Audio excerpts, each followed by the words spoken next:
अब मुझे बताएं इसमें आगे कोई डाउट या शंका हो तो मुझे पूछ लें एक लाइन में पहले तो।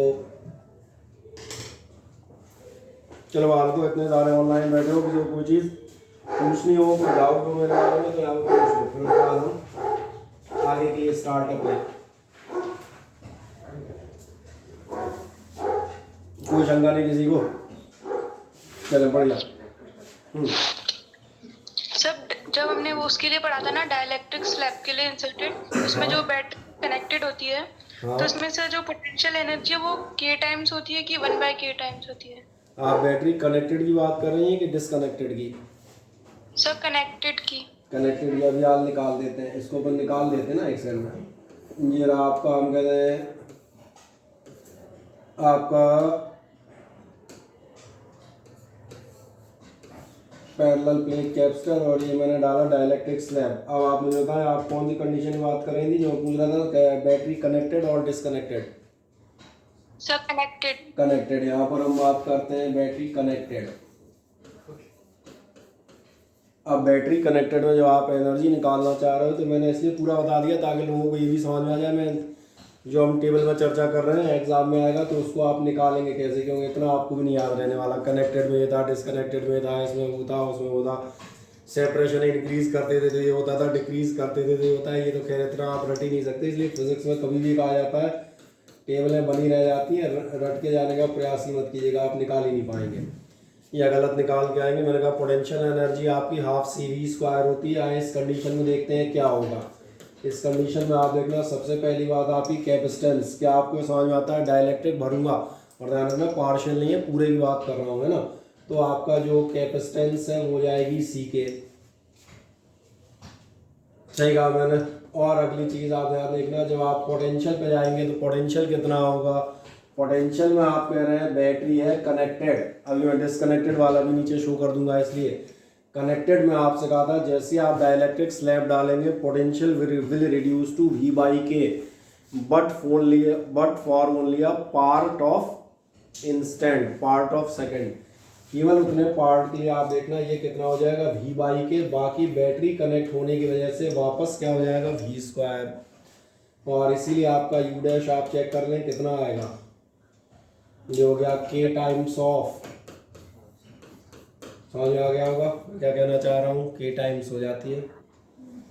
Yes sir. अगर आप ले रहे हैं कनेक्टेड, और उल्टा भी दिखा देता हूँ, अगर आप रखते हैं डिसकनेक्टेड तो उसका भी जवाब दे देता हूँ, क्योंकि वो भी आपको समझ में आ जाए। अगर आप इसको डिसकनेक्ट रखेंगे तो ध्यान देखना उस समय आपका U' बराबर होगा हाफ C के साथ एक मजेदार बात है, उसे तो पढ़ना ही है, उसमें तो कोई शंका है ही नहीं, चाहे तुम बैटरी कनेक्ट रखो चाहे डिसकनेक्ट रखो। लेकिन चूंकि आपने डिसकनेक्ट कर दी है बैटरी, इसलिए आपका पोटेंशियल हो जाएगा। और अब समझ में आ रहा होगा, इस केस में आपका एक के कैंसिल आउट होगा, दूसरा बेचारा बना रह जाएगा। यानी इस समय आपकी, चलो ऐसे लिखता हूँ हाफ CV², ऐसा लिख दूँ,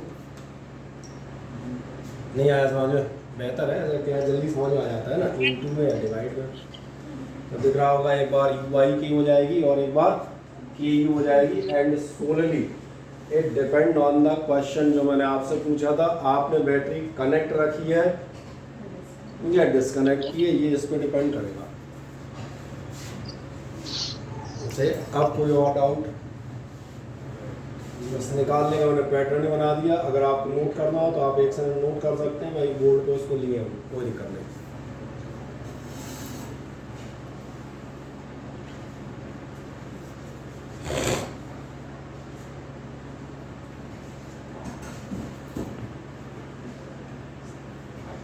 जी ये मत कहना कल ही किया था, कल करने से कुछ नहीं होता। जो आज आता है वही सब है, जो आता है वही नोटेड है, वो जो नहीं आता उसका नोट होना ना होना मैंने कहा बराबर है। चले नेहा पूछ रही थी ना, कर लिया इसको कंप्लीट?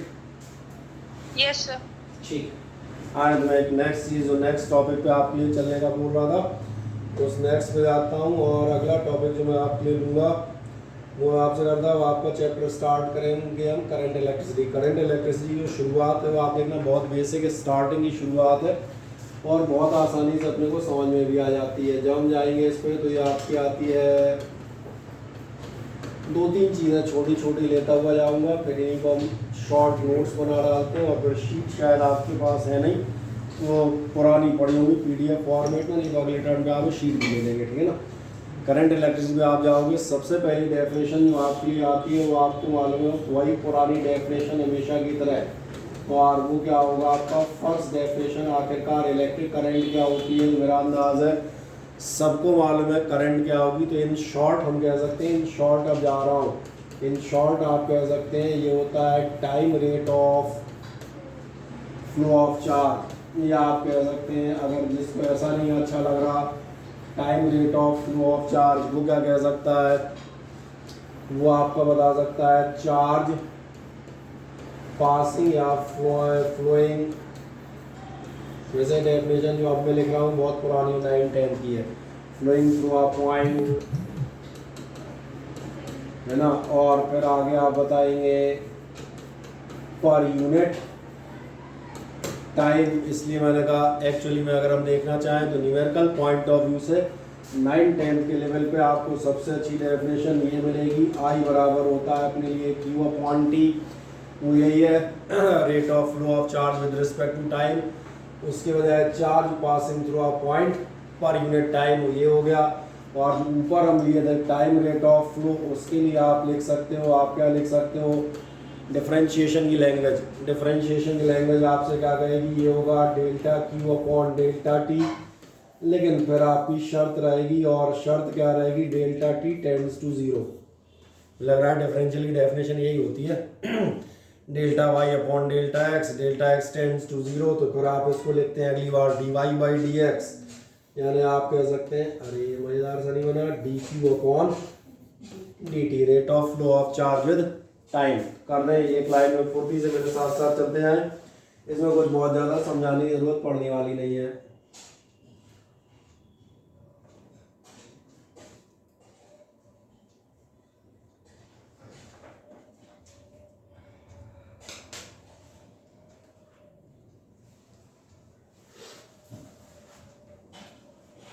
तो इसमें कुछ समझाना तो नहीं पड़ेगा किसी को, अभी इसमें क्या समझाएंगे यार।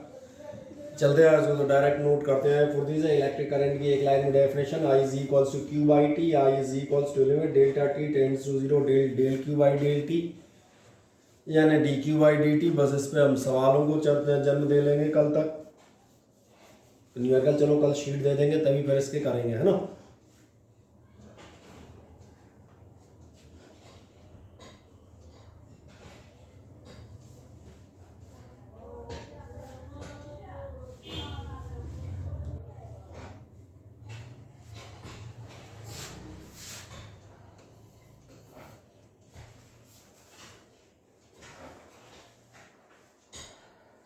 ठीक, एक आध दो छोटे छोटे प्रॉपर्टीज बता देंगे, छोटी छोटी जो हमने कहा कभी कभार काम में आ जाएंगी। कौन सी आ जाएंगी, कैसी क्वांटिटी होती है, आपको मालूम है करंट होती है स्केलर क्वांटिटी, क्योंकि करंट होती है चार्ज, मूविंग चार्ज जो आपका कॉन्स्टिट्यूट करता है इलेक्ट्रिक करंट को सिंपली। तो मूविंग चार्ज यानी क्वांटिटी जो चार्ज है, और चार्ज आपको मालूम है एल्जेब्रिकली ऐड होता है, +5 -3 +2 -7 एटसेट्रा। तो एक ऐसी क्वांटिटी स्केलर।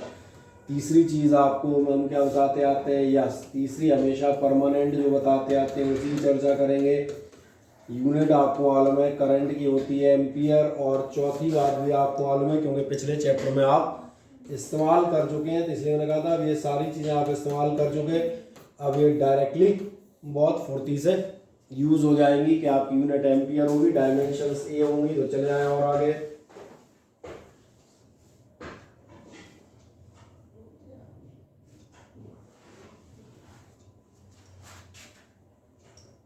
ठीक है ना। अभी तो जो मेन चीज़ें हैं उनको सीधा सीधा एक एक लाइन में नोट करते जाएं, और इनमें शायद ही किसी एक में आपको कोई दिक्कत हो, जब हो तब बताना, उसको स्पेशली डिस्कस कर लेंगे, है ना। अब अगला हम बात करेंगे डायरेक्शन ऑफ करंट की। जो भी आप इसको पॉइंट नंबर चौथा, पाँचवा, पहला, दूसरा जो भी ले रहे हो, डायरेक्शन ऑफ करंट कहाँ होता है। डायरेक्शन ऑफ करंट यानी direction of flow of charge. ये बहुत ज़्यादा स्पेशली कहीं बताने की जरूरत ही नहीं है, आपने ध्यान नहीं दिया। हम जब पोटेंशियल डिफरेंस पढ़ रहे थे तभी हमने कहा था charge always flows from the conductor at higher potential to the conductor at lower potential यानी किस डायरेक्शन में जा रहा होगा, हायर टू लोअर पोटेंशियल जाएगा। और एक मज़ेदार बात है, जब आप डायरेक्शन ऑफ करंट जाएंगे, आपको मालूम है करंट होती है फ्लो ऑफ चार्ज, यानी यहाँ पर एक डाउट हो सकता है फ्लो ऑफ पॉजिटिव या फिर फ्लो ऑफ नेगेटिव। तो आप ज़रा परंपरा पे ध्यान दें, जो परंपरा हमने स्थापित की थी प्रथम अध्याय के साथ। आपने जो पहली डेफिनेशन ली होगी इलेक्ट्रिक फील्ड, उसी में आपने लिया होगा force experienced by unit positive charge. आपने पोटेंशियल की डेफिनेशन ली होगी, आपने कहा होगा the work done in bringing a unit positive charge from infinity to the point. यानी हम सारी कैलकुलेशंस किसके थ्रू करते आ रहे हैं, यूनिट पॉजिटिव चार्ज के थ्रू कर रहे हैं।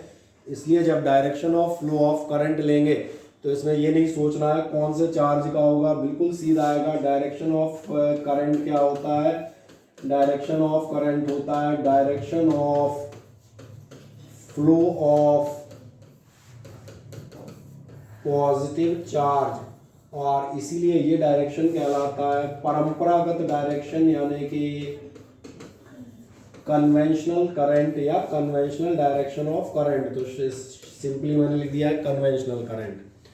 अब दूसरी बात आप देखना, सवाल बनेगा है डायरेक्शन होगा कहाँ। तो आपको अगर किसी सर्किट को इस्तेमाल कर रहे हैं और उस सर्किट में मैं मानने चलता हूँ, जैसे इतना तो 10th से मालूम ही है, कोई रेजिस्टेंस है, ये हमने मान लिया, आपने कोई बैटरी लगा रखी है, and let this be terminal be positive and that one will be negative. तो सवाल आता है इस वायर में जो करंट जाएगी उसका डायरेक्शन क्या मानोगे। बहुत सिंपली आप एक पॉजिटिव चार्ज मान लें यहाँ पर Q। क्या आप बता सकते हैं पॉजिटिव चार्ज Q कहाँ जाएगा, क्लॉकवाइज या एंटी क्लॉकवाइज? क्लॉकवाइज जाएगा। क्यों जाएगा, the reason is quite simple, positive से रिपेल होता हुआ जाएगा, पॉजिटिव वाले से आप देखना क्या होगा, रिपेल होगा, और जो नेगेटिव था इससे आपका अट्रैक्ट होगा। यानी बिल्कुल आपको साफ समझ में आ रहा होगा, the current will be like this. इसीलिए इन शॉर्ट इसको हम ऐसा भी आपको बता दिया जाता है, कैसा होगा तो आपको बता दिया जाता है पॉजिटिव टर्मिनल या पॉजिटिव पोटेंशियल, जो भी आप कहना चाहें, पॉजिटिव टर्मिनल ऑफ बैटरी से चलेगा और कहाँ जाएगा, टू, चलो ऐसा लिख देते हैं, कोई बात नहीं।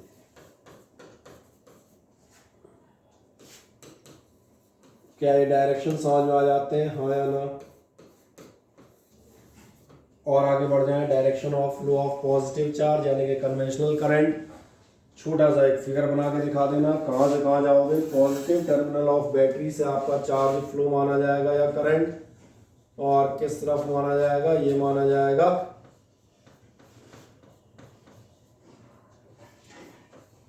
Towards the negative terminal. ठीक,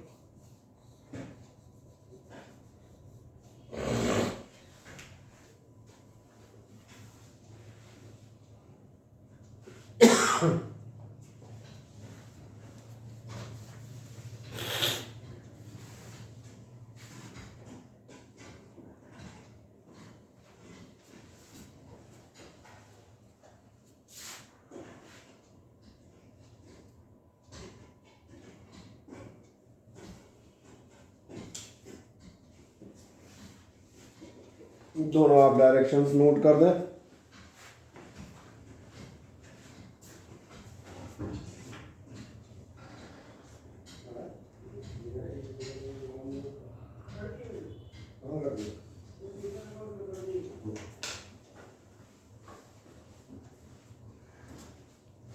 ठीक, अब इस बाद अगली चीज़ आती है। अगली चीज़ आती है जो आप किसी मेटेलिक कंडक्टर की बात करेंगे, अभी इस पर भी डिटेल में चर्चा करूंगा, तो ये ध्यान रखिएगा। जब आप मेटेलिक वायर्स या कंडक्टर्स में जाएंगे, और मेटेलिक वायर या कंडक्टर मैं इसलिए ले रहा हूँ क्योंकि जो हमारे सर्किट होते हैं, अपने जो जनरल सर्किट्स हम इस्तेमाल करते हैं वो सब मेटेलिक वायर या करंट के होते हैं। तो मालूम है मेटल्स में जो है पॉजिटिव चार्ज फ्लो कहीं नहीं होता, मेटल्स में होते हैं फ्लो इलेक्ट्रॉन्स। तो मेटेलिक वायर्स या कंडक्टर्स में आप देखेंगे जो आपकी करंट आती है वो काई की वजह से आती है, वो आती है due to the flow of electrons. और एक मजेदार बात है, इलेक्ट्रॉन कैसा चार्ज है, नेगेटिव। आप करंट का डायरेक्शन कैसा मान रहे थे, पॉजिटिव, तो इलेक्ट्रॉन का डायरेक्शन कहाँ होगा, जस्ट अपोजिट, इलेक्ट्रॉन उल्टे चलेंगे। तो इसलिए फ्लो ऑफ इलेक्ट्रॉन याद रखिएगा is opposite to conventional current होता है, ये याद रखेंगे, क्योंकि कन्वेंशनल करंट आपकी पॉजिटिव चार्ज से दी जाती है, जबकि इलेक्ट्रॉन कैसा है वो नेगेटिवली चार्ज है। तो ये भी लिखते हैं कि आपका flow of electron conventional current से उल्टा जाता है।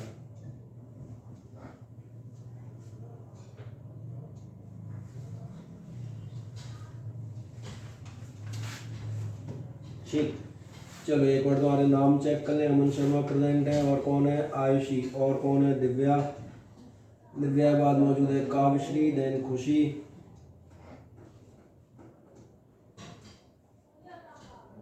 एक बड़ी जारी, और कौन है इस बात, कुसुम और कुशाल। ठीक है, कुशाग्र, कुसुम है, नेहा, इसके बाद सूरज, तनुष्का, और लास्ट युवराज। ओके,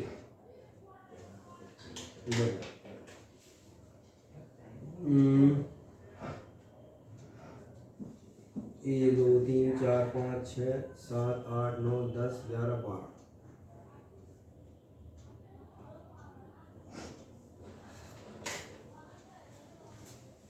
चले आ जाए, ये आपको मिल जाता है। जब ये समझ में आता है उसके बाद एक सवाल आता है कि आखिरकार अलग अलग जगहों में जो करंट फ्लो होगी वो काय की वजह से होती हुई जाएगी। जैसे अभी मैं आपसे बात कर रहा था कि जो आपकी करंट फ्लो हो रही होती है वो चाहे वो करंट मेटेलिक वायर्स में फ्लो होती है आपकी due to the free electrons. इसीलिए ध्यान देखना, हमारे पास एक बहुत छोटी चीज़ आती है, ये मालूम रखिएगा। और एक बहुत छोटा सा एक लाइन की चीज़ बता देता हूँ, चार्ज कैरियर्स। आखिर आपके चार्ज कैरियर्स अलग अलग कौन से होंगे, क्योंकि आप कह रहे हैं फ्लो ऑफ चार्ज, तो ऐसी कौन सी चीज़ें होंगी जो चार्ज लेके जाएंगी। जब चार्ज लेके जाएंगी तो अभी इनमें से एक तो आपको पता चली गया, अगर आपके मेटेलिक कंडक्टर हैं तो मेटेलिक कंडक्टर्स में चार्ज कैरियर्स यानी करंट के फ्लो के लिए रिस्पॉन्सिबल कौन होता है, तो ये रिस्पॉन्सिबल होते हैं हमारे लिए फ्री इलेक्ट्रॉन्स, मेटल्स के फ्री इलेक्ट्रॉन। क्योंकि आपको याद होगा मेटल्स की डेफिनेशन ही ये कहती है। मेटल्स किन्हें कहते हो जरा बताओ, टेंडेंसी टू यही तो सवाल है, यही तो पूछ रहा हूँ, ये कैसी बात हुई, tendency to lose electron, tendency to lose the electron. सही कह रहे हैं, जो नॉर्मल स्टेट में इलेक्ट्रॉन लूज करते हैं और सबसे खास बात पॉजिटिव आयन बनाते हैं, वही आपके मेटल्स कहलाते हैं। फिर वो चाहे सोडियम हो, चाहे आपके पोटेशियम हो, चाहे आपके एल्यूमिनियम हो, जो भी आप लेंगे, चाहे आपका मैग्नीशियम हो, इन सब की खासियत ये होगी जो आप पढ़ते हैं कि इलेक्ट्रॉन्स रिलीज कर देते हैं और आयनिक फॉर्म में मौजूद होते हैं। इसका मतलब चाहे आप किसी भी मेटेलिक कंडक्टर को ले लें, किसी भी मेटेलिक वायर को ले लें, उसमें आपके 2 किलो फ्री इलेक्ट्रॉन मुफ्त मिलते हैं। फ्री इलेक्ट्रॉन को लोग आप मुफ्त समझते हैं, फूकट वाले, है ना। तो फूकट वाले नहीं होते, फ्री का मतलब है दीज आर फ्री और independent from the atom, atom से बाहर हो गए होते हैं। नॉर्मल रूम टेम्परेचर पे जो आपको एनर्जी मिलती है उनके थ्रू एक्साइटेशन एनर्जी कहलाती है। ये आप पढ़ चुके हैं केमिस्ट्री में भी। दूसरे नंबर पर ध्यान देखना, अगर यही मान के चलना हम इलेक्ट्रोलाइट्स लें, इलेक्ट्रोलाइट किन्हें कहा जाता है,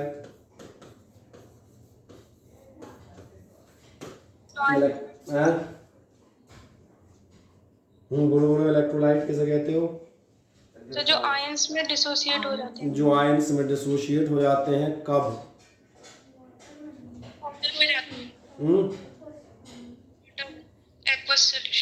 एक्वस सॉल्यूशन में इलेक्ट्रिसिटी फ्लो करने पर। सही कह रहा हूँ, अलग अलग 2 पार्ट, और ये प्रोसेस ही इलेक्ट्रोलिसिस कहलाती है। 2 अलग अलग आयंस का डिवाइड होकर अलग अलग तरफ चले जाना। और एक्वस सॉल्यूशन के अलावा याद रखिएगा, एक्वस सॉल्यूशन के अलावा मोल्टन स्टेट भी आती है, इसलिए कंप्लीट याद रखिएगा, not only the aqueous solution but also the molten state, है ना। तो इन दोनों कंडीशन में जो इलेक्ट्रोलाइट्स हैं, एक्चुअली इलेक्ट्रोलाइट मतलब हो गए, सिंपल भाषा में कह दिया जाए, सॉल्ट्स। जितने भी आपके आयोनिक सॉल्ट हैं, चाहे मैग्नीशियम क्लोराइड हो, चाहे एल्यूमिनियम नाइट्रेट हो, चाहे मैंने कहा अमोनियम साइट्रेट हो। अमोनियम साइट्रेट वीक एसिड और वीक बेस का सबसे कमज़ोर एग्जाम्पल मानेंगे ना, लेकिन वो भी आप देखेंगे कैसा है तो सॉल्ट ही अल्टीमेट। तो इसका मतलब कहीं ना कहीं आयंस डेवलप करेगा। इलेक्ट्रोलाइट्स में जो आप जाओगे यानी किस में जाओगे, सॉल्ट्स, इनमें जो चार्ज कैरियर होंगे वो आप खुद ही बता रहे हैं कौन होते हैं। ये होते हैं आयंस, और आयंस में भी कौन कौन, कैटायंस और एनायंस, ये आपको मालूम है। इसी की बजाय अगर आप मान चले गैसेस ले लें या एयर ले लें, कोई बता सकता है गैसेस या एयर में अगर मुझे इलेक्ट्रिसिटी पास करनी हो तो कैसे करूँगा? हवा में इलेक्ट्रिसिटी पास करना चाह रहा हूँ बिना तार के, क्या करूँ? होगी कि नहीं होगी?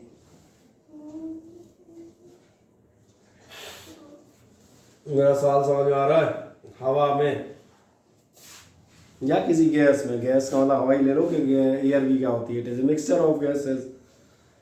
इलेक्ट्रिसिटी चाहता हूँ करंट यहाँ से सीधी डायरेक्ट वहाँ पहुँच जाए तो पहुँच जाएगी बिना किसी आर तार के कि नहीं पहुँचेगी? नो सर, नहीं पहुंचेगी। नहीं पहुँचेगी, ठीक है। तुम्हारा क्या ख्याल है प्रियंका, पहुँचेगी कि नहीं पहुँचेगी? कंडीशन होगी कि है क्या? हाई प्रेशर और हाई वोल्टेज नहीं है, मैं बता देता हूँ ये कंडीशन है। सबसे पहली बात ये कंडीशन है वेरी लो प्रेशर। और सूरज आप जहाँ मना कर रहे थे, मैं याद दिला देता हूँ, एक केमिस्ट्री का जो फाउंडर साइंटिस्ट हुआ करता था उनमें से एक हुआ करता था जे थॉमसन। में जो प्रश्न पूछ रहा था इसका इसी का जवाब थॉमसन से एक्सपेरिमेंट है। और थॉमसन एक्सपेरिमेंट क्या कहता है? You must have a tube, और ये घटना कहलाती है आगे जाके इलेक्ट्रिक डिस्चार्ज। सही कहा मैंने, एक एनोड रखता है एक कैथोड रखता है, यहाँ वैक्यूम पंप से प्रेशर बहुत लो करेगा। तो ये आपकी बात जो थी वो उल्टी हो गई थी, उसको मैंने सही कर लिया। वेरी लो प्रेशर और वेरी हाई पोटेंशियल डिफरेंस, यहाँ कम से कम 10,000 वोल्ट का आप पोटेंशियल डिफरेंस अप्लाई करेंगे और आप देखेंगे गैसेस से होती हुई आपकी इलेक्ट्रिसिटी पास होगी। और ये the phenomena of passing of the electricity through the gases that is known as, from one side it is called cathode rays and from the other side it is called positive rays or canal rays। मैं सही कह रहा हूँ ना? तो इसका मतलब इनसे भी पास हो सकती है, लेकिन यहाँ जो इलेक्ट्रिसिटी पास होती है काय के फॉर्म में होती है, ध्यान दिया है? गैसेस या एयर में जो आपकी पास होगी, ये कब पास होगी ध्यान देखना, जब आपका ये घटना होगी जिसे हम कहेंगे इलेक्ट्रिक डिस्चार्ज, ठीक है। और आपने अपने जीवन में कभी इलेक्ट्रिक डिस्चार्ज देखा है?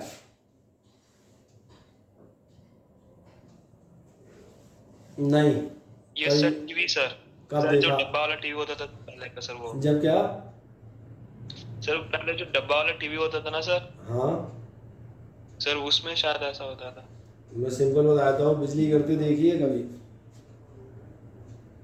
अरे सुनी तो होगी, बिजली गिरते हुए जरूर देखने मतलब खोपड़ी पे ही गिरेगी तभी मानोगे हाँ भाई साहब गिरी बहुत जोर से लगी, ऐसा थोड़ा होगा। इलेक्ट्रिक डिस्चार्ज का सबसे बेहतरीन सबसे शानदार एग्जांपल याद आ गया, बिजली गिरना ही होता है। एटमॉस्फेरिक एयर से पास होती हुई अर्थिंग हो जाती है, सही कह रहा हूँ। इलेक्ट्रिक डिस्चार्ज में कौन होते हैं देखना, इस समय होते हैं जो आपके इलेक्ट्रॉन्स होंगे जो गैसेस से होंगे, और प्लस आपके कौन जिम्मेदार होते हैं? Gaseous ions. यही तो मालूम है, इलेक्ट्रॉन्स फॉर्म करते हैं साइड से cathode rays, fast moving electrons, और जो आयंस जा रहे होते हैं पॉजिटिव वो कहलाते हैं पॉजिटिव रेज या कैनाल रेज। तो तीनों तरह के चार्ज कैरियर फुर्ती से लिखो, पे एक सिंबल हेडिंग डालो छोटू सी, चार्ज कैरियर्स। नंबर ए बताना मेटेलिक कंडक्टर्स, उसमें आप बताएंगे फ्री इलेक्ट्रॉन्स, बताते जाएं, मैं आपको बता देता हूँ कौन कौन से होंगे।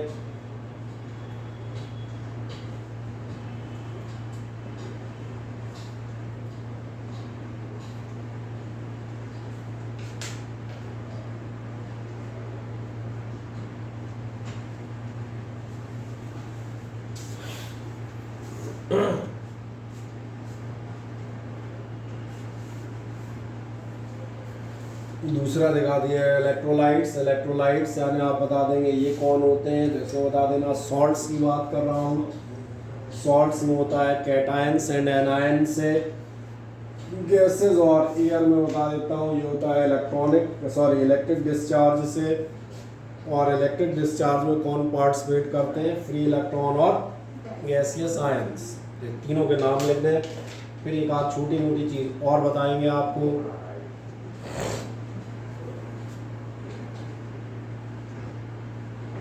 क्या तीनों के नाम नोट कर दिए, किसमें किससे होते हैं चार्ज कैरियर, सब तो ये जनरली मालूम रहेंगे। ठीक है, एक और रह जाता है, इसको समझाने का हम बाद में करेंगे। चलो अब तक सबने लिख लिया होगा, इसलिए मैंने जगह क्रिएट कर दी। एक चौथा नंबर आपके लिए लेता हूँ, सेमीकंडक्टर्स। अगर आपने इनका नाम केमिस्ट्री में सुन लिया है तो अच्छी बात है, नहीं सुना है तो लास्ट चैप्टर में हम तो कराएंगे। तो सेमीकंडक्टर्स में आप बता दीजिएगा, इसमें होते हैं आपके इलेक्ट्रॉन्स एंड होल्स, इनमें आप करते हुए जाएंगे।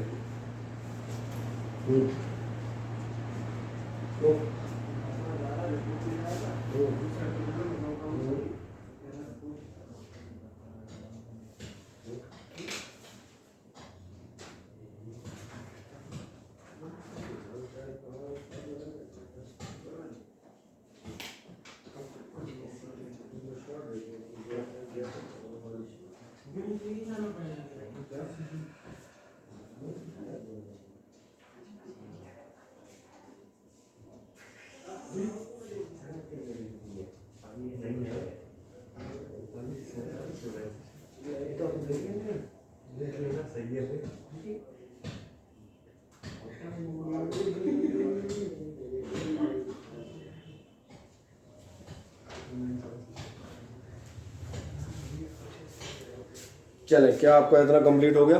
जब इतना कंप्लीट होता है तब एक छोटी बात और करते हैं।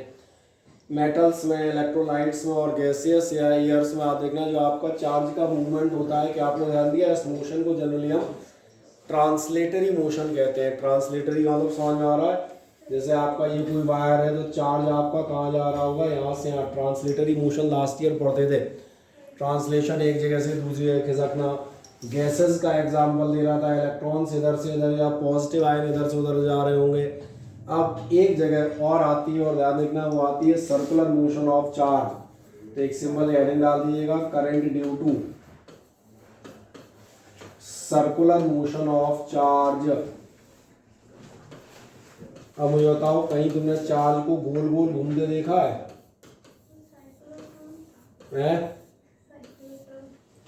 सर्कुलर टर्न पे जब चार्ज चलेगा, अच्छा चार्ज क्या गाड़ी लेके जाएगा, कार के सर्कुलर टर्न पे है? कहीं तुमने ऐसा सुना हो कि चार्ज जो है गोल गोल घूम रहा हो, साइक्लोट्रॉन में। इतनी दूर तक तुम क्यों जा रहे हो, मुझे नहीं समझ में आ रहा। कोई सा भी एटम देख लेते तो भैया, एटम में इलेक्ट्रॉन आपके सर्कुलर ऑर्बिट में घूमते हैं, दुनिया को मालूम है। इसलिए हमें ये भी देखना पड़ेगा, ये क्यों उठाया, ताकि हम ये बता सकें कि आखिरकार एटम की इक्विवेलेंट करंट कितनी होती है। इसलिए उठाया है, current due to circular motion of charge. आए देखें, बात करते हैं, अगर कोई चार्ज आपका सर्कुलर मोशन, अभी मैं इलेक्ट्रॉन नहीं क्यू के बेस पे लूँगा, बाद में उसको इलेक्ट्रॉन में भी दिखा दूंगा, है ना। अगर हम मान के चलते हैं time period of charge Q, एक सिंपल सी बात मान लेते हैं, कोई चार्ज आपका सर्कुलर मूव कर रहा है और टाइम पीरियड ऑफ, मैंने कहा चार्ज Q इज टी। कितना उसका टाइम पीरियड है? टाइम पीरियड का मतलब मालूम है, एक चक्कर। तो आप ध्यान देखें, उसकी जो करंट होगी वो करंट कितनी मानी जाएगी, I बराबर आप Q/T रखते थे। अभी आपका ध्यान जा रहा होगा, आप इसको रखेंगे I is equals to Q/T। और जब I is equals to Q/T रखते हैं तो एक फॉर्मूला यही डेवलप हो जाता है कई बार। पूरा कोई चार्ज रोटेट कर रहा है, दैट इज द फ्रीक्वेंसी। सबसे आसान होता है, कितनी करंट होगी, कुछ नहीं, Q new. With in 1 second answer निकल आएगा। ये तो खैर वो था, हम अपने पे चलते हैं। हम मान के चलते हैं जो सर्कुलर पाथ है, इसकी रेडियस हम कितनी मान लें, लेट इट बी r। क्या आपका ध्यान जाता है टाइम पीरियड कितना होता है? टाइम पीरियड होता है, चलो नहीं याद आ रहा, मैं याद दिला देता हूँ। ये तुम साइक्लोट्रॉन कह रहे हो, वहीं से निकलता हुआ कई बार निकाला है। टाइम पीरियड होता है हमेशा डिस्टेंस अपॉन स्पीड, ये तो अब याद आ गया। तो अगर आप रखेंगे तो ये आपका Q आराम से निकाल देता हूँ, कोई दिक्कत नहीं। टाइम मतलब डिस्टेंस, और चूंकि आप एक चक्कर की बात कर रहे हैं, और ये आपका V। इसका मतलब आपकी किसी भी सर्कुलर चार्ज की करंट कितनी होती है, तो ये होती है क्यू वी अपॉन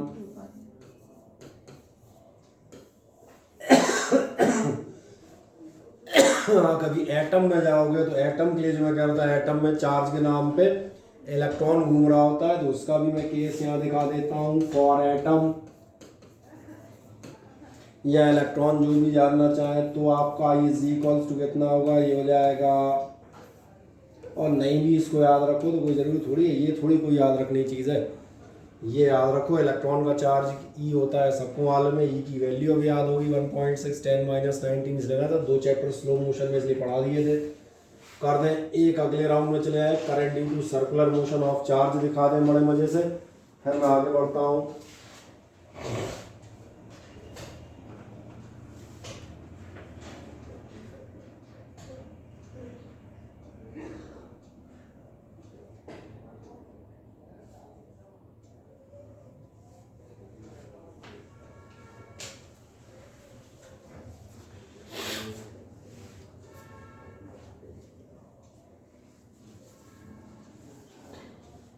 दिखा दिया इतना।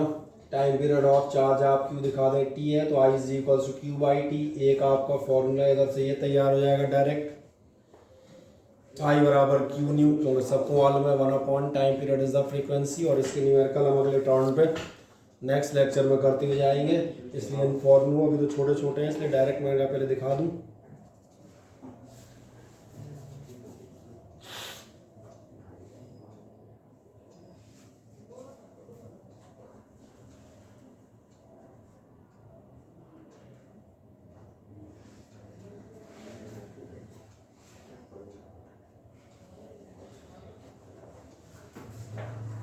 क्या इतना निकाल लिया आपने, कैलकुलेट कर दिया? हाँ ना, बताएं। ठीक है, यानी एक जनरल चर्चा है, मैंने कहा करंट और उससे रिलेटेड हमने कर ली। अब हम एक और बात पे बढ़ेंगे। इसके बाद हम बात कर रहे थे जनरली, हम जो हमने कहा था बात करेंगे करंट इलेक्ट्रिसिटी। मोस्टली हम अभी फिलहाल बात कर रहे होंगे फॉर द मेटेलिक कंडक्टर्स। और जब मेटेलिक कंडक्टर्स की चर्चा होती है, तुम्हारा हो गया कंप्लीट यहाँ तक? तो ध्यान देखो, अब हम एक्चुअली जो आपका चैप्टर है उसमें धीरे धीरे एंटर करते हैं। ये तो बेसिक को छोटी छोटी डेफिनेशंस थी, और अब आपके पहली एक डेफिनेशन काम की आती है, जो मैंने कहा जहाँ से आपका चैप्टर है स्टार्ट है, और ये आती है ड्रिफ्ट स्पीड। तो एक सिंबल हेडिंग डालिएगा, ड्रिफ्ट स्पीड।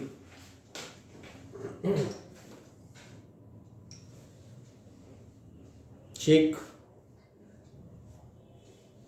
जब ड्रिफ्ट स्पीड की बात करते हो तो देखो ध्यान से, ड्रिफ्ट स्पीड का कंसेप्ट कहाँ से आता है, ये मैं यहाँ दिखाता हूँ, बहुत ध्यान से इस साइड देखें। ड्रिफ्ट स्पीड का कंसेप्ट आता है कि आपके पास कोई हमने सर्कुलर वायर है, सर्कुलर वायर है, आपको मालूम है जब भी मैं इस पर पोटेंशियल अप्लाई करूँगा, यानी एक साइड से कहीं मैं कह दूँ पॉजिटिव पोटेंशियल अप्लाई किया जाएगा, किसी एक साइड से नेगेटिव पोटेंशियल अप्लाई किया जाएगा।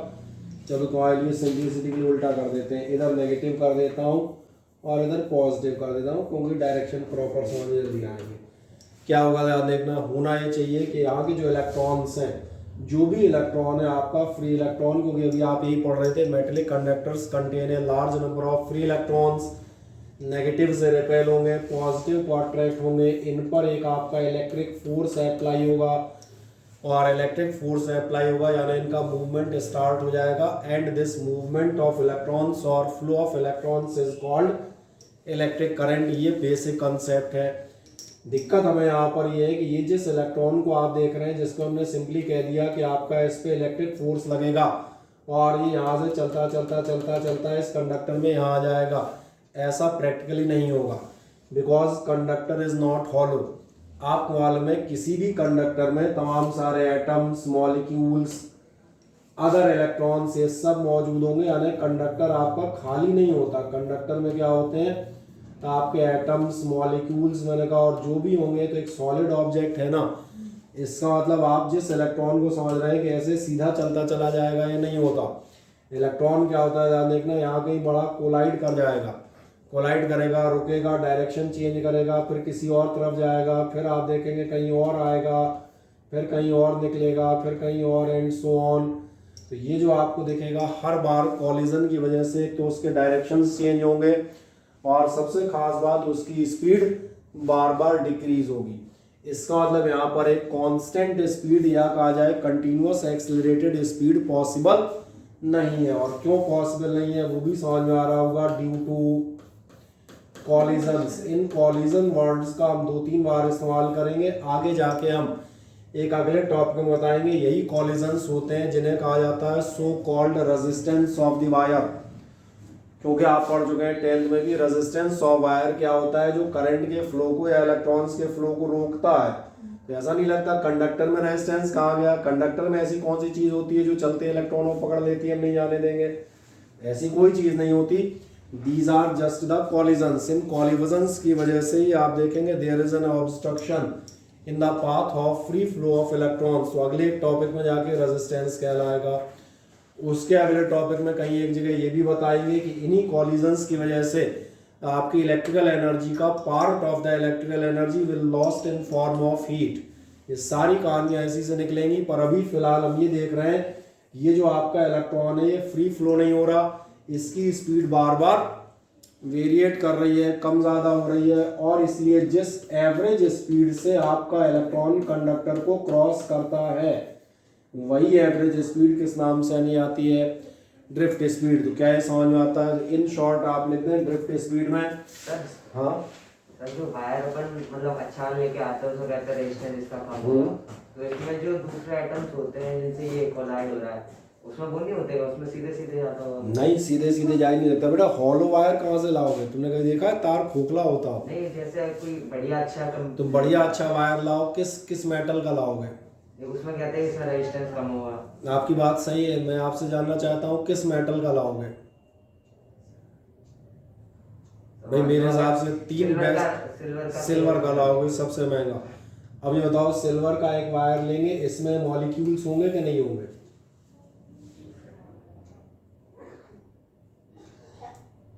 मॉलिक्यूल्स भी होंगे, एटम भी होंगे, इलेक्ट्रॉन्स भी होंगे, न्यूक्लियस भी होगा, एवरीथिंग विल बी देयर। तुम सिल्वर की लेजम थोड़ी ले आओगे।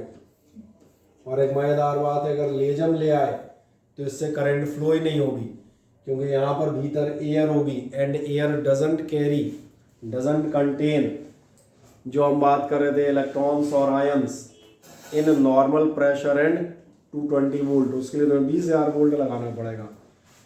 इसलिए यहाँ पे आप जब कहेंगे रेजिस्टेंस कम है, तो रेजिस्टेंस कम होने के रीज़न बहुत सारे होंगे, लेकिन अभी जो आप कह रहे हैं क्या यहाँ एटम मॉलिक्यूल नहीं होंगे, ये सर्वथा असंभव है। क्यों?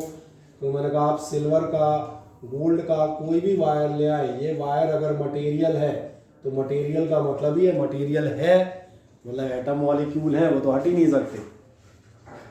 सही है? हाँ, तो रेजिस्टेंस कम कैसे होगा उस पर हम रीजंस पे जाएंगे, वो एक अलग चीज़ बन जाएगी। पहला तो समझ में आ गया ड्रिफ्ट स्पीड क्या होगी, वो एवरेज स्पीड जिससे हम कंडक्टर को क्रॉस करेंगे। तो लिख दो एक लाइन में, ड्रिफ्ट स्पीड में आप लिखिएगा it is the average speed acquired by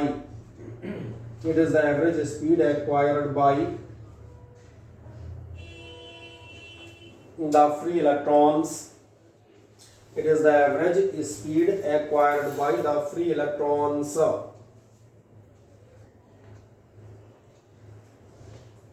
inside a metallic conductor. Acquired by free electrons inside a metallic conductor.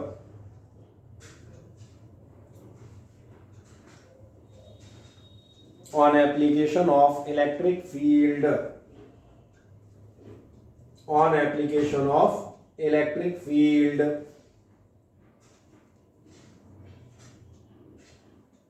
ठीक। फिर एक सवाल बनता है एवरेज स्पीड होती कितनी है, लगभग ऑर्डर हम डिफाइन कर सकते हैं, अलग अलग मेटल्स के लिए अलग अलग होती है, ये भी बताऊं, लेकिन एक ऑर्डर आपको बताया जा सकता है। इसका ऑर्डर याद रखिएगा, ऑर्डर होता है 10⁻⁻⁴ मीटर पर सेकेंड। लिख दें नीचे ऑर्डर, और चाहो तो वैसे तो इतने समझ जाओगे, शॉर्ट नोट है, बाकी शीट में तो पूरा पढ़ ही लेंगे। ऑर्डर ऑफ ड्रिफ्ट स्पीड आपका कितना होता है, 10⁻⁴ मीटर पर सेकेंड। क्या ये मेरी बात समझ में आती है, हाँ या ना? अब एक सवाल आता है, ये जो ड्रिफ्ट स्पीड है इसका करंट से क्या लेना देना होगा? तो एक तो नॉर्मल फैक्ट जनरल नॉलेज से समझ में आता है, ड्रिफ्ट स्पीड जितनी ज़्यादा होगी इलेक्ट्रॉन जितनी ज़्यादा तेज़ी से चल रहे होंगे उतनी ही बेहतर करंट होगी, उतनी ही ज़्यादा करंट होगी। यानी आपको एक चीज़ अपने मन से भी समझ में आ जाती है कि ड्रिफ्ट स्पीड ग्रेटर है तो आपकी करंट स्ट्रांग होगी। लेकिन सवाल है क्या इसके हम कोई मैथमेटिकल टर्म निकाल सकते हैं? तो बिल्कुल, एक सिंपल हेडिंग डालिएगा, relation between current and drift speed. Heading आप डाल देंगे relation between current and drift speed.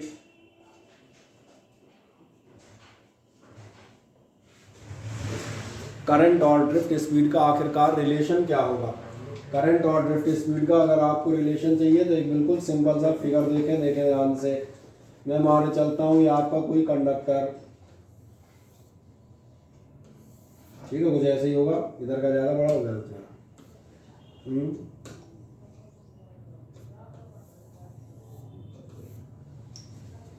अब इस कंडक्टर में हम सपोज करते हैं आपके फ्री इलेक्ट्रॉन्स चलना शुरू करते हैं। आपने इलेक्ट्रिक फील्ड अप्लाई की, जिसमें कहा था potential difference plus minus apply करोगे, इलेक्ट्रॉन रिपेल अट्रैक्ट होंगे एक सिरे से, चलना शुरू करेंगे। अभी मैं सुविधा के लिए मान के चलता हूँ कि कोई इलेक्ट्रॉन आपका यहाँ से चलेगा और आड़ा तिरछा होता हुआ, ये नहीं कह रहे कि डायरेक्ट, लेकिन एक पर्टिकुलर टाइम में हम मान के चलते हैं ये इलेक्ट्रॉन कहाँ पहुँच गया, यहाँ पहुँच गया।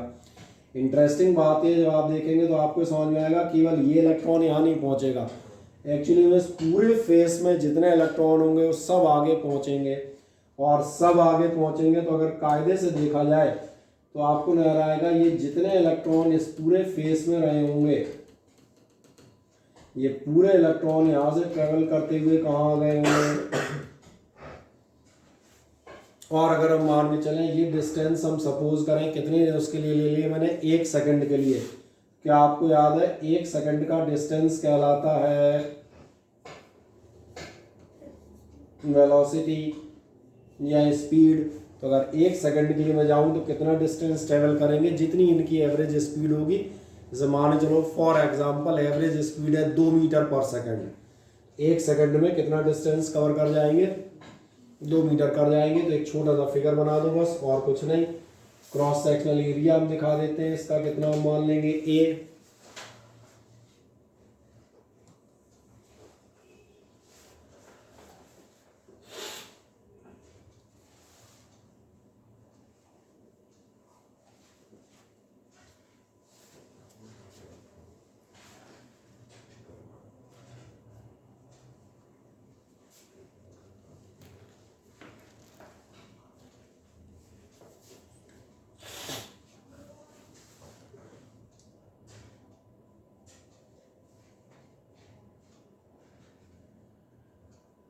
फिगर तो समझ में आ जाता है नहीं हो? और थोड़ा डार्क कर देता हूँ ऐसा कि यहाँ के इलेक्ट्रॉन आपके कहाँ तक पहुँच गए, यहाँ तक आपके पहुँच गए हैं। इस सेक्शन के इलेक्ट्रॉन यहाँ से यहाँ।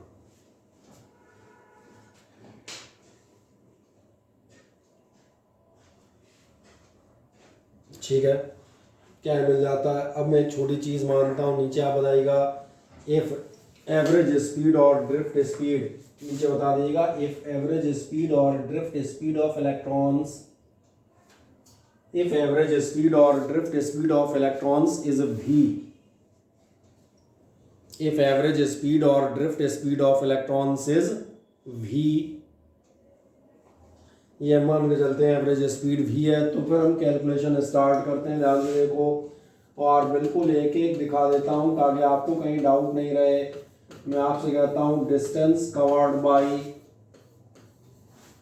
फ्री इलेक्ट्रॉन इन 1 सेकेंड, और यही निकाल रहा था 1 सेकेंड में कितना डिस्टेंस कवर करेगा, जितनी स्पीड होगी यानी कि v। अब ध्यान से देखो केवल डिस्टेंस नहीं, एक्चुअली क्या है, यहाँ का पूरा इलेक्ट्रॉन यहाँ पहुँच गया है। तो ध्यान देखो 3 डायमेंशनल में इसने वॉल्यूम कवर किया है। यानी आप क्या कह सकते हैं, आप कह सकते हैं वॉल्यूम कवर्ड बाय वाई। चलो पूरे लिख देता हूँ, free electrons in 1 second. Volume covered कितना होगा, ये वॉल्यूम नज़र आ रहा है कितना होगा, ये वॉल्यूम होगा एरिया इंटू लेंथ। एरिया तो हम यही मान लेते हैं क्रॉस सेक्शन, लेंथ आप मान लें v। तो ये आपका हो जाएगा a और v, कोई दिक्कत है यहाँ से यहाँ तक? ठीक है। अब एक छोटी चीज़ और मानता हूँ, सवाल ये आएगा इसमें कितने इलेक्ट्रॉन्स मूव करेंगे। क्या आपको ध्यान है, हर मेटल की फ्री इलेक्ट्रॉन डेंसिटी अलग होती है, क्योंकि जो अभी आप बात कर रहे थे किसी भी मेटल में कितने नंबर ऑफ इलेक्ट्रॉन प्रेजेंट होंगे कई बातों में डिपेंड करता है। नंबर 1 वैलेंसी पर, सोडियम की आखिरी ऑर्बिट खोलोगे 1 इलेक्ट्रॉन मिलेगा, एल्यूमिनियम की खोलोगे 3 मिलेंगे। तो पहली बात तो इस पर डिपेंड करता है। और आपको याद आएगा ये आपके एक्साइटेशन और आयनाइजेशन एनर्जीज की वैल्यू पे भी डिपेंड करता है।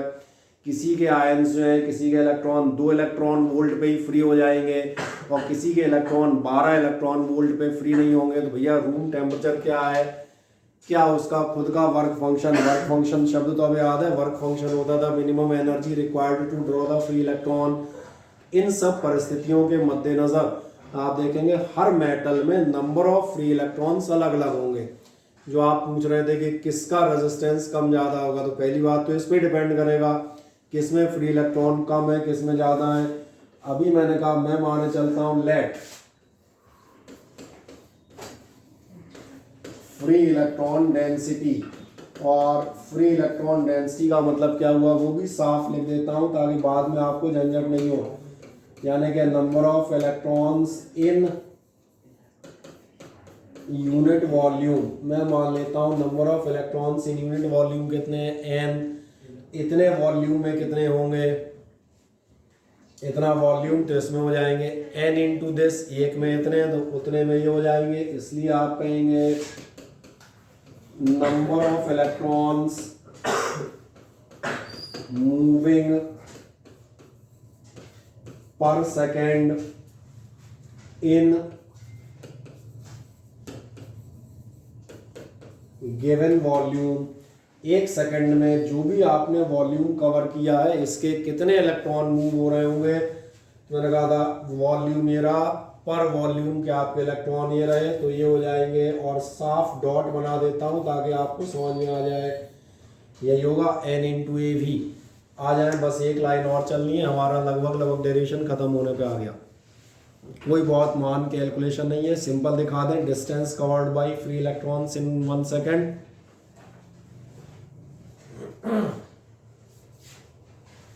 और सभी लोगों को समझ में आ रहा हो, किसी को कोई डाउट हो तो पूछ लीजिएगा, ये मेरा मानना है।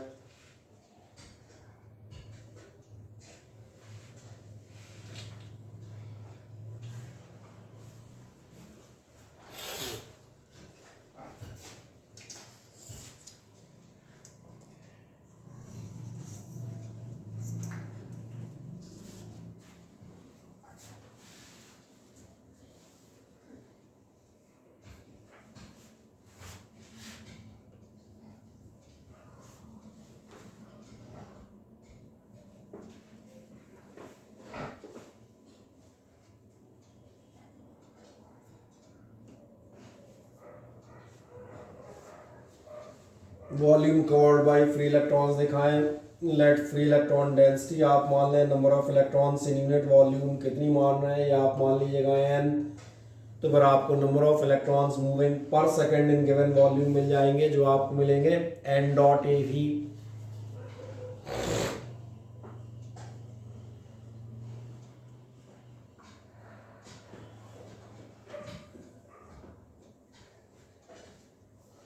मिल गया इतना कंप्लीट। और अगर इतना मिल गया तो बस यही तो मुझे चाहिए था कि तुम्हें ये मिल जाए, क्योंकि जैसे ही सबको मिल जाए तो मुझे बताना 1 सेकंड में। हाँ है ना ऑनलाइन विद्यमान विद्यार्थियों, जब आप हाँ ना कहेंगे तो हम आगे जाएंगे। Yes sir. ठीक, बढ़िया। ध्यान देखें, नंबर ऑफ इलेक्ट्रॉन मुझे मिल गए। मुझे एक चीज़ मन में याद है, करंट होती है charge flowing per unit time. और मुझे ये भी मालूम है अगर मुझे नंबर ऑफ इलेक्ट्रॉन मिल गए तो मैं पिछले 2 चैप्टर पढ़ के आया हूँ, तो इसलिए नंबर ऑफ इलेक्ट्रॉन मूविंग से मैं चार्ज मूविंग कैलकुलेट कर सकता हूँ, क्योंकि चार्ज मूविंग ही करंट कहलाती है। तो इसलिए मेरी अगली लाइन होगी charge moving per second. Charge moving in short ही लिख दूं, चार्ज मूविंग पर सेकंड कितना होगा, क्या आपको ध्यान है Q बराबर हुआ करता था n ही, हाँ या ना। तो n तो ये रहे, नंबर ए मौजूद है तो ये होगा n a और साथ में v, ये नंबर हो गया, और डॉट, ये डॉट इसलिए तगड़ा लगाता हूँ ताकि आपको समझ में आ जाए, अलग अलग दिखे, ठीक है ना, वैसे लगाने की जरूरत नहीं रहती। तो ये हो गया नंबर, ये हो गया डॉट ई। और एक सबसे खास बात, charge moving per second, charge flowing per second, भैया यही करंट की डेफिनेशन है। तो इसलिए आखिरी लाइन जो हम लिखेंगे वो क्या लिखेंगे, हम लिखेंगे इम्प्लाइज दैट आई बराबर कितना होता है, आई बराबर होता है एन ए, ये हमारा रिलेशन निकल जाता है। ध्यान से देखें करंट और इसका, इससे पहली बात हमें ये समझ में आती है कि आई प्रोपोर्शनेट होती है वी के, जहाँ से मैंने शुरुआत की थी। जितनी ज़्यादा ड्रिफ्ट स्पीड रखोगे उतनी ही बेहतर करंट आपको नज़र आएगी। और कभी अगर कोई इसको हल्का सा चेंज करना चाहे तो इसी फॉर्मूले को आप ऐसे भी कह देते हैं। कभी वी निकालना चाहे, वी बताओ आप सही पढ़ रही हैं, क्या पढ़ा आपने, आई अपॉन आई, बिल्कुल आप सही कह रहे हैं, पिछली बार हम ऐसे ही पढ़ा रहे थे। तो ये हो गया v बराबर कितना होगा, आई अपॉन आई, सही है। कर दें, 2 लाइन और चले जाए, इसलिए लगा था जो हमें निकालना था वो तो निकल ही चुका।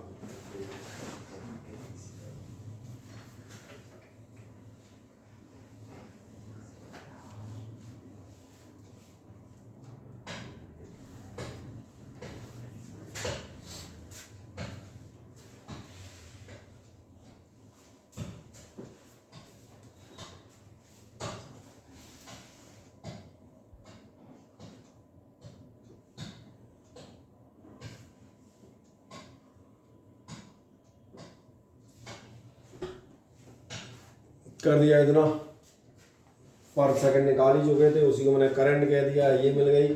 और आपको वी जी कॉल्स मिल गया, ये अपॉन एन ए, कहीं से कहीं कोई समस्या हो गया है सभी का, किसी का रह तो नहीं गया बेचारा।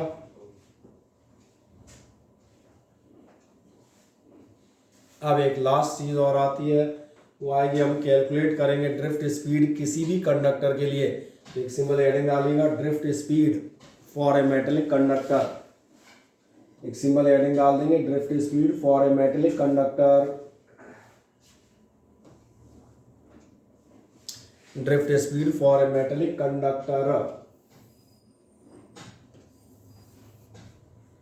फिर एक मेटेलिक कंडक्टर मजे से हम मानेंगे, ठीक है ना।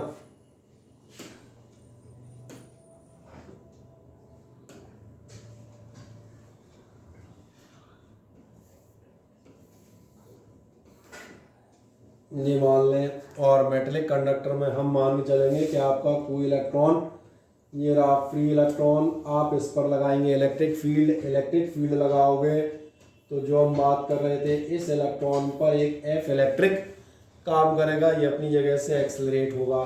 हम सपोज करते हैं इस वायर की आपकी लेंथ है एल,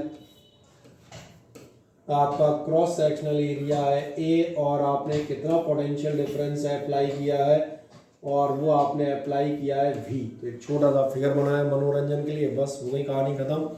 2 मिनट लगेंगे डेरिवेशन में तो।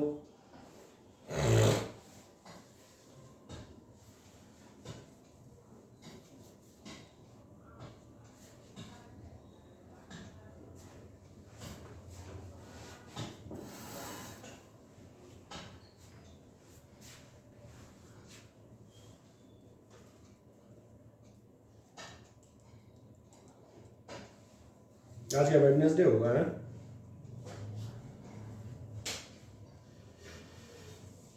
बढ़िया। तो इस वीक में आधे से ज़्यादा करंट इलेक्ट्रिसिटी निपटा मारेंगे।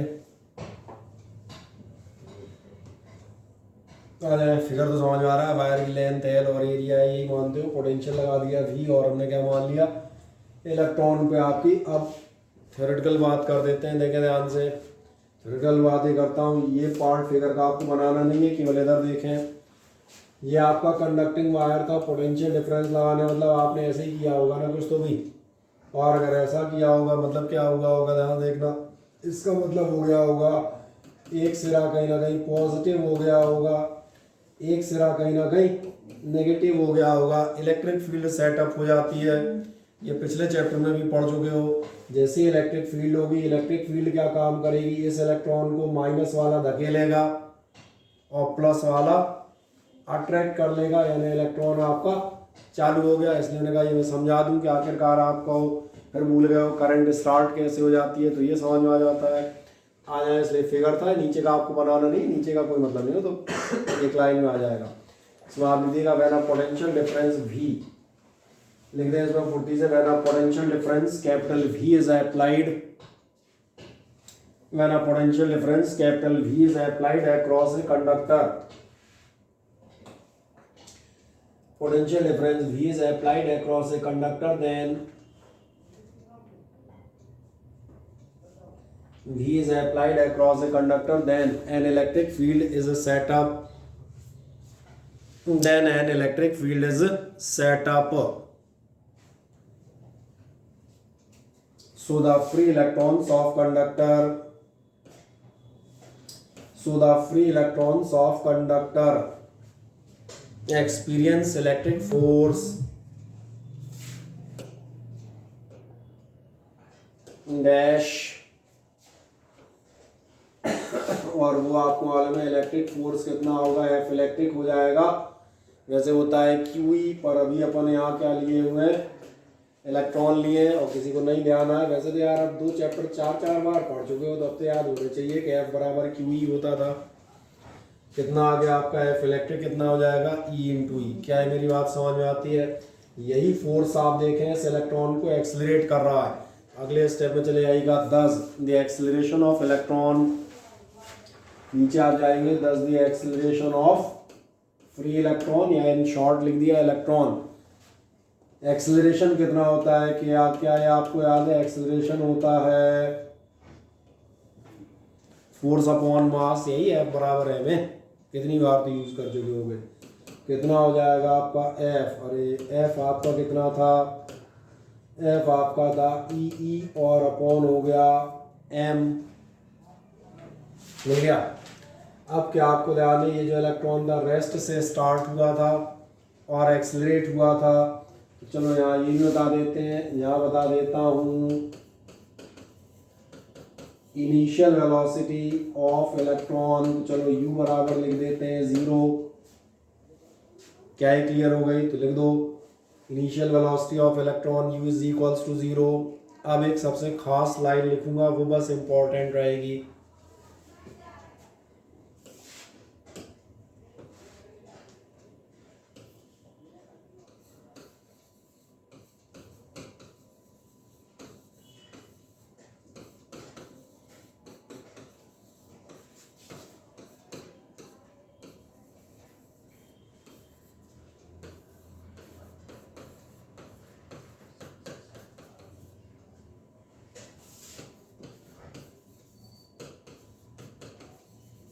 The time interval between 2 successive collisions, आप कहेंगे 2 सक्सेसिव कॉलिजन्स के बीच का टाइम इंटरवल क्यों ले रहा हूँ? क्योंकि मैं फिर यहाँ ध्यान दिलाता हूँ, देखो इधर बाद में लिखना, क्योंकि आपको याद है ये इलेक्ट्रॉन यहाँ से चलता था, तो मैंने आपसे कहा था सीधा सीधा नहीं चलता जाता, ये यहाँ तक जाता है, यहाँ जाके आप देखना टकरा जाएगा, फिर यहाँ से चलेगा तो यहाँ टकरा जाएगा। तो देखो कितनी देर के लिए चलता है, ये किन्हीं भी 2 कॉलिजन्स के बीच में चल पाता है, फिर रुक जाएगा, फिर दोबारा स्टार्ट करेगा, फिर रुक जाएगा, फिर तीसरी बार स्टार्ट करेगा। तो जो मैं कह रहा था चलता कब है, तो चलने का आपको साफ नजर में आएगा, कोई भी इलेक्ट्रॉन कब चलता है, किन्हीं भी 2 सक्सेसिव कॉलिजन्स के बीच में, और सक्सेसिव कॉलिजन्स के बीच में ही चल पा रहा है, तो इसी को मैंने लिया time interval between 2 successive collisions. और ये कभी कभी एक लाइन में आपसे डेफिनेशन पूछते हैं, ये जो टाइम है, ये टाइम आपके लिए कहलाता है, ये याद रखिएगा, ये टाइम कहलाता है रिलैक्सेशन टाइम। यानी कोई पूछता है what is the relaxation time, तो आप बताएंगे the relaxation time is the time interval taken by electron in between 2 successive collisions inside the conductor. Conductor के अंदर 2 सक्सेसिव कॉलिजन्स के बीच में जो भी टाइम लग रहा होगा वो आपका रिलैक्सेशन टाइम कहलाएगा। और अगर ऐसा है तो इसको हम मान लेते हैं टाउ, कोई दिक्कत नहीं। बस आप देखें ध्यान से, एक्सेलरेशन अपने पास है, इनिशियल वेलोसिटी अपने पास है, टाइम इंटरवल अपने पास है, सीधा आप कहाँ चले आएंगे। चलो और एक लाइन बढ़ा देता हूँ, ऐसा लिख देता हूँ, हैंस फ्रॉम v बराबर u प्लस ए टी। अभी कोई दिक्कत? यही एक तरीका है वेलोसिटीज निकालने का, और कोई तरीका आपके पास है ही नहीं। निकालेंगे तो आपका v बराबर हो जाएगा 0 प्लस ए जो आप ऊपर लिख चुके हैं, और डॉट टाउ। बस कहानी खत्म, निकल चुके हैं हम लगभग। एक या दो लाइन मुझे और ऐड करनी है, डेरिवेशन एंडेड। बढ़ जाए, इनिशियल वेलोसिटी आपने कही थी, टाइम इंटरवल और आप दिखा दें।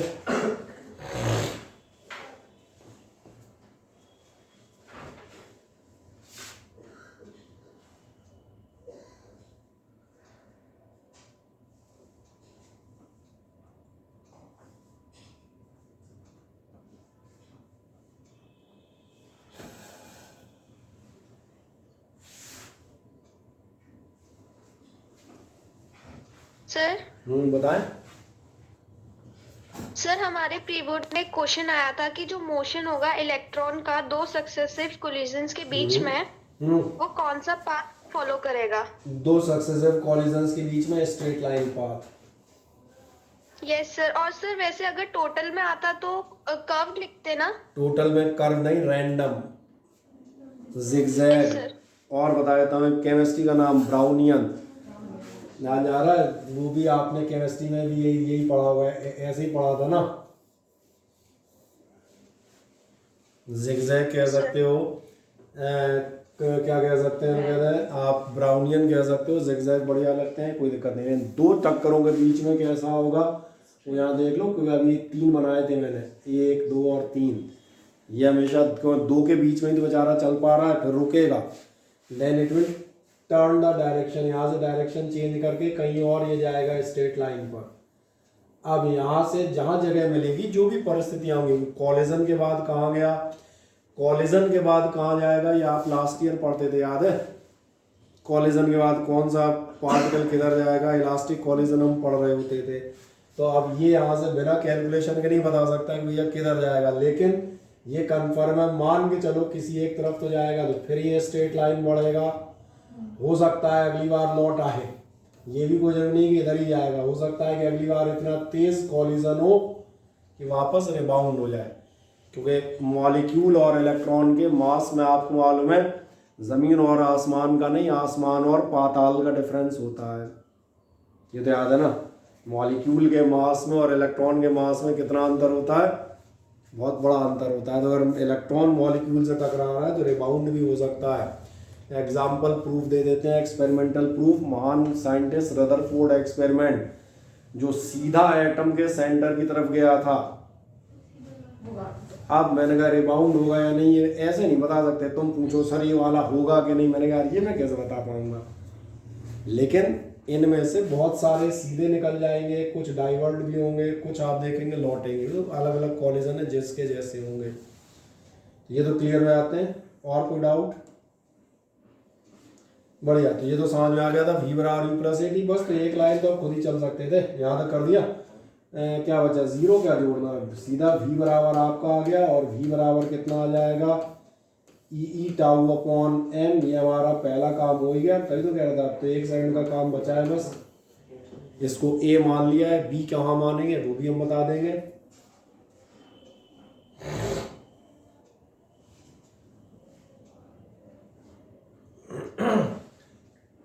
कैपेसिटर्स में कई बार आप इस फिनोमेना को यूज कर रहे थे, याद है? वहां पे आप कह रहे थे v अपॉन डी इसलिए कह रहे थे, दो प्लेटों के बीच का डिस्टेंस हम d रख रहे थे। तो कैपेसिटर वाले चैप्टर में ई बराबर आप ले रहे थे v upon D, where d is the distance. अभी इस समय आप तार लिए बैठे हैं, तार का डिस्टेंस आपने d नहीं माना, तार का डिस्टेंस आप कितना माने हो, दिख रहा है, पॉजिटिव नेगेटिव पोटेंशियल के बीच का डिस्टेंस या गैप। तो इसलिए हम यहाँ पर बजाय ऐसा लेने के, यहाँ पर हम ले लेते हैं, ठीक है। तो जगह जगह के हिसाब से नोटेशन थोड़े बहुत बदलेंगे, कंसेप्ट थोड़ा बदल जाएगा। और इसलिए जो a था ये b में कन्वर्ट हो जाएगा, यहाँ लिख दूंगा, और v इज इक्वल्स टू, एक छोटी सी गड़बड़ हो रही है अपने से, उसको सुधार लें कहीं। वो ये v कैपिटल नहीं होना है, ये v कैसा होना है, हाँ, नहीं तो वेलोसिटी और बेचारे पोटेंशियल आपस में लड़ के खत्म हो जाएंगे, तुम कहोगे कहाँ चले गए। तो राइटिंग का ध्यान रखना। अच्छा हुआ यही याद आ गया। आपकी स्पीड या वेलोसिटी वाला भी लिखा जाएगा।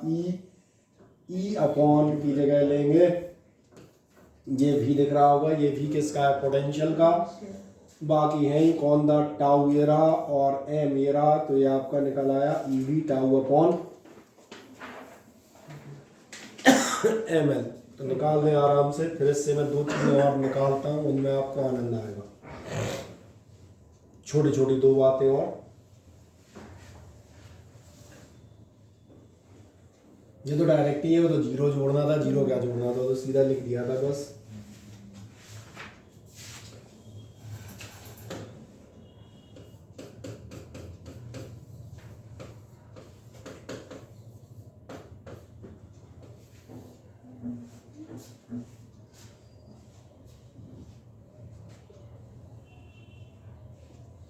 एक्सटेंशन 1 से मेरा मतलब है कभी कभार डेरिवेशन यहाँ ख़त्म नहीं होता आपके एग्जाम में कि आप ड्रिफ्ट स्पीड निकाल के छोड़ दें, कई बार इसको थोड़ा सा आगे तक प्रोसीड कर देता है। तो कोई बहुत लाइनें नहीं, 1 या 2 लाइनें आओ प्रोसीड करनी है।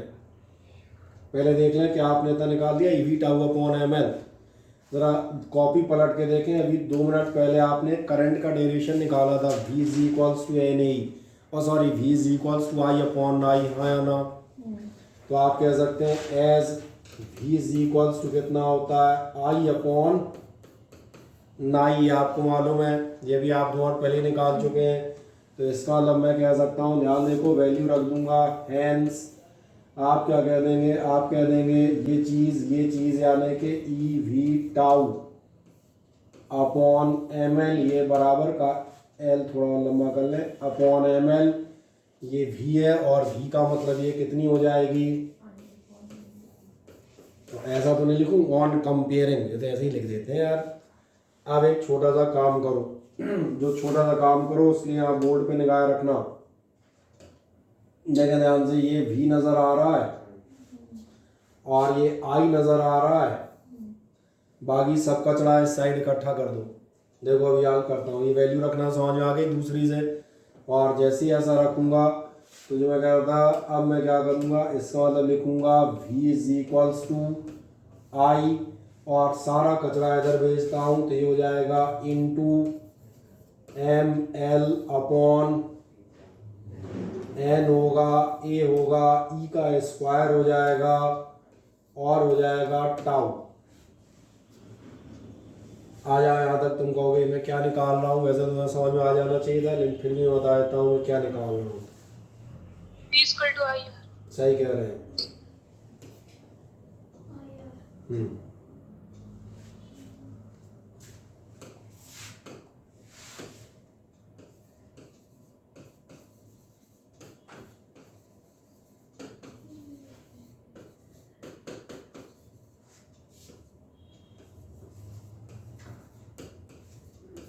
एक 10th में आपने ओम्स लॉ पढ़ा होगा, मैं भी अगले टर्न पे पढ़ाऊंगा, फिलहाल माना चल रहा हूँ 10th का आपको याद होगा।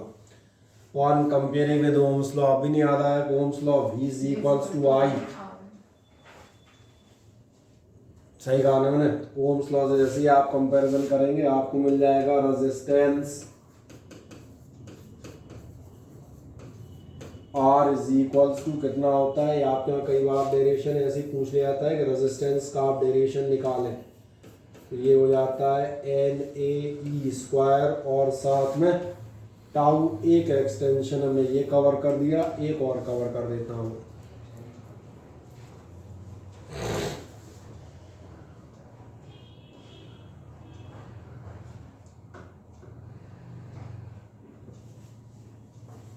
कोई समस्या किसी को, ये रेजिस्टेंस की वैल्यू मिल जाती है। इसी से हम अगले टर्न पे, जो आप अर्पित जी पूछ रहे थे, कल हम इसी से डिस्कस करेंगे। इसकी हेल्प से वो कौन सी चीज़ें हैं जिनसे पता चलता है कि किसी का रेजिस्टेंस ज़्यादा है और किसी का कम, उनमें से भी सारी नहीं पता चलेंगी, लेकिन कम से कम काफ़ी सारे फैक्टर में एक जनरल वे में मिल जाएंगे कि आपके रेजिस्टेंस किस बात पर डिपेंड करेगा। ये क्लियर होता है। एक छोटा सा एक्सटेंशन और बचा है, वो भी यहीं से बचा है, और एक्सटेंशन 2 भी दिखा देता हूँ, देखें ध्यान से। एक्सटेंशन 2 ये कहता है कि आप यहाँ तक आ जाएं, कहाँ तक आ जाएं, मैं फिर से लिख देता हूँ, ध्यान देखना। अभी हाल आपने निकाला है v is equals to I into ml upon N A E square tau.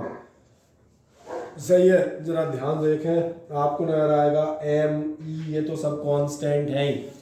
अगर मैं लेंथ एरिया सरीखी चीज़ें कांस्टेंट कर दूं, मैं क्या माने चलूं, physical condition of the conductor is constant, और फिजिकल कंडीशन इज कांस्टेंट से मेरा मीनिंग है यहाँ पर m और l से अगर m और l हमारे कांस्टेंट हो जाए, ये हो जाए सॉरी l और a, तो फिर हमें छोटी चीज़ देखते हैं if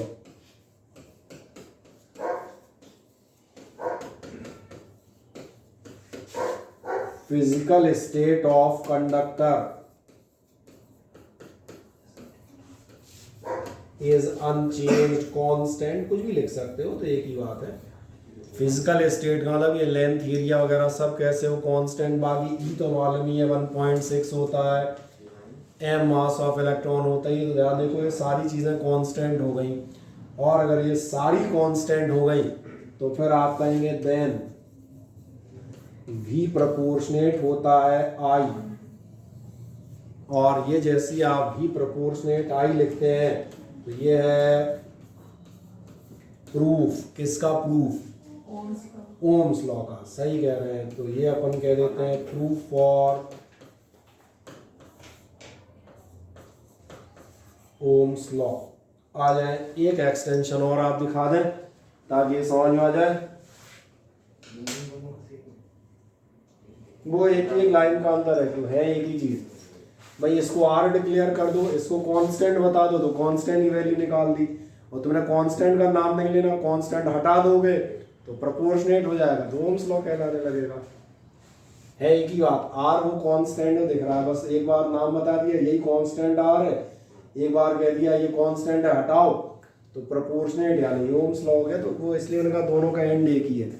ये दो एंड इसलिए अलग अलग दिखा देता हूँ, जैसे फिल्में नहीं बनती कई बार तो उनके 2-3 एंड दिखाए जाते हैं, फिर लोगों से राय ली जाती भाई कौन सा एंड चलेगा। तो बस फिल्म वही है, एंड बदल दिया है केवल, ताकि पेपर में जो भी आपका क्वेश्चन आए, कोई कहता है रेजिस्टेंस निकालो तो ऊपर वाला लाइन लिख देना, कोई कहता है ओम्स लॉ प्रूव करो तो रेजिस्टेंस हटा देना, तो डायरेक्टली प्रोपोर्शनल हो गया, ओम्स लॉ प्रूव हो जाएगा। ठीक है, तो जनरली हम यहाँ पे विराम लेंगे। अब आपका कल हम एक्चुअली डिस्कस करेंगे 2 मिनट में ओम्स लॉ, और मेनली हम डिस्कस करेंगे रेजिस्टेंस की हमने वैल्यू निकाल रखी है, इसी हम रेजिस्टेंस पर चलेंगे, इसके फैक्टर्स अफेक्टिंग और अदर इसके पैरामीटर्स। ठीक है, तो अगले टर्न तक आपको शीट मिल जाएगी, कुछ हम लोग इससे यहाँ तक के छोटे छोटे न्यूमेरिकल भी सॉल्व कर लेंगे, है ना। यहाँ तक के न्यूमेरिकल बहुत सिंपल से सीधे फॉर्मूला बेस्ड है, इनको एक बार आप देख के आइएगा। ठीक है।